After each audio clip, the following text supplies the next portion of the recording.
नमस्कार मेरे प्रिय भाइयों बहनों।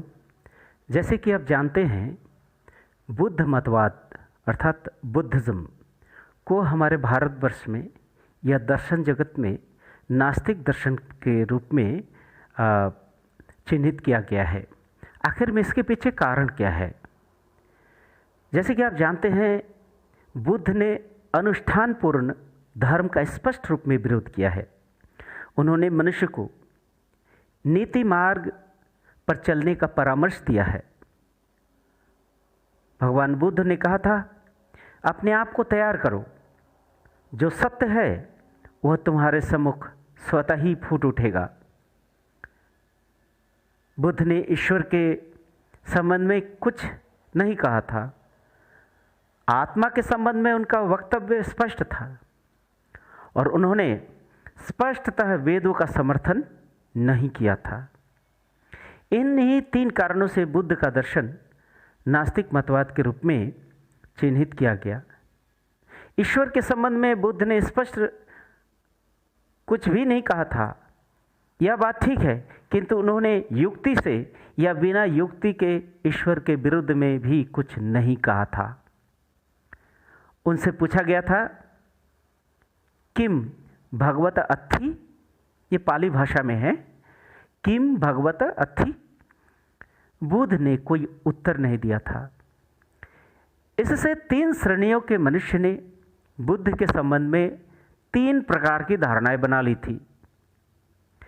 एक दल ने सोचा कि जब बुद्ध ने किम भगवत अत्थि का उत्तर नहीं दिया तो वे नास्तिक है।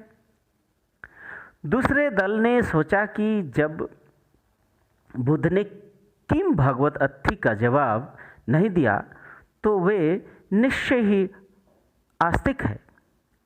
फिर कुछ लोगों ने सोचा कि ईश्वर की अवस्थिति मानसिक संकल्प और विकल्प दोनों के ही बाहर है, इसीलिए वे अस्ति नास्ति के बाहर है।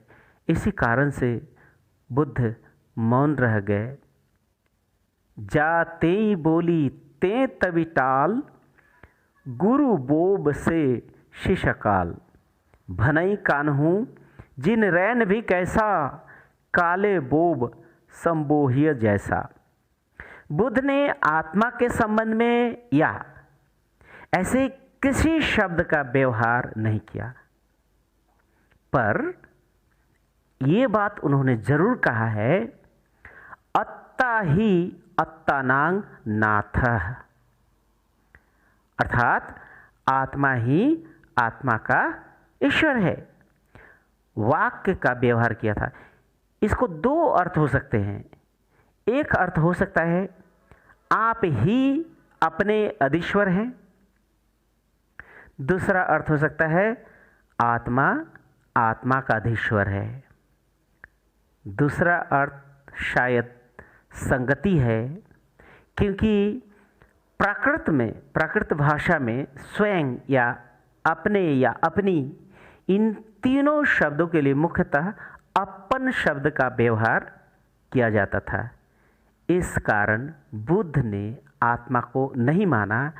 ऐसी बात जोर देकर नहीं कही जा सकती, अर्थात यह तर्क के लिए सफिशिएंट मौका रह जाता है।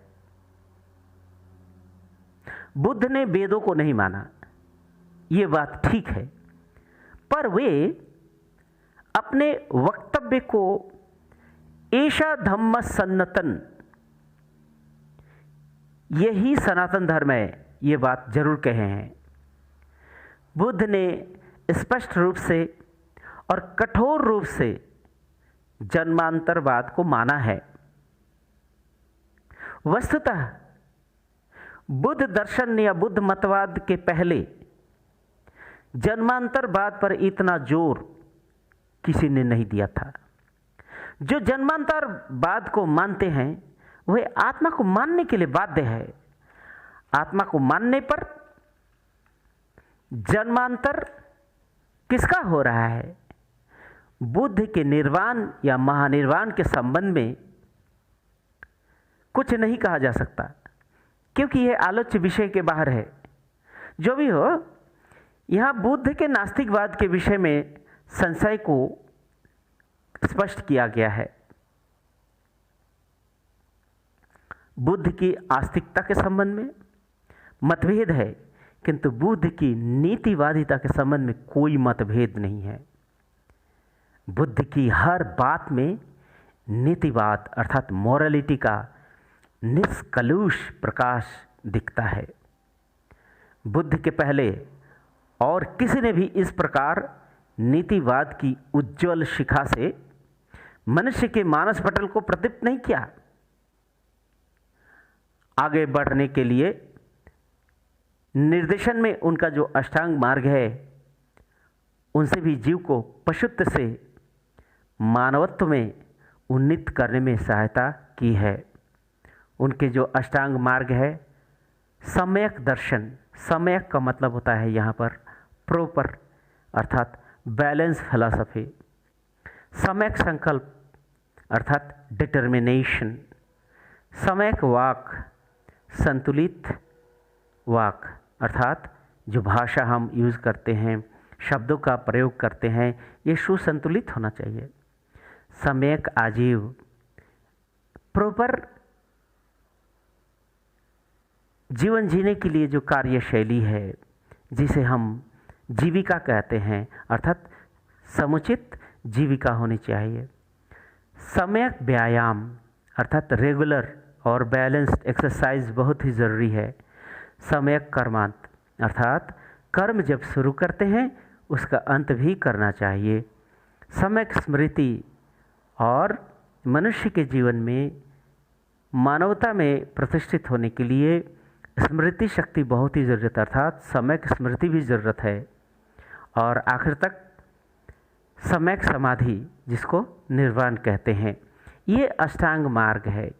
इसमें आध्यात्मिक कितना मूल्य है, आस्तिक है या नास्तिक है, इसका इम्पोर्टेंट नहीं है, किंतु ये जो 8 नैतिक पाठ है, इसको फॉलो करने से मनुष्य पूर्ण मनुष्य बनेगा, इसमें कोई डाउट नहीं है।